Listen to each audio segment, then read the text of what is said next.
Benimle ben de düzərgin. Neçə baxıyor o zaman. İçirdim yarımı maralı dağlar.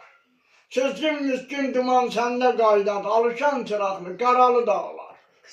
Kimin var məni gəlib qürbət eldə dindirən, dindirib ərzi halımı yara bildirən. Bir ağ çəksən, İraq eşidənlərdən, nalım sən öldürər.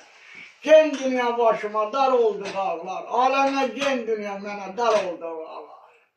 Qanlı fələk məni ağlatdı, nə də güldürdü, yaylı qaldı, qan yaşımı sürdürdü. Bir quru canım vardı, qoymaz zalim fələk yaşamağa.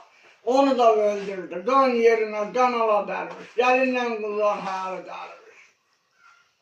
Dəri başına dəstsən bəlasan, qarqarama qəbristanlıq, səni bir ana qalasan. Söylə görüm yetim Feyruz'u neynədin, bulaşdırdı qara torpağa. Üzün qara olsun ay qara torpaq, sənə xan da gelir, çoban da gedir.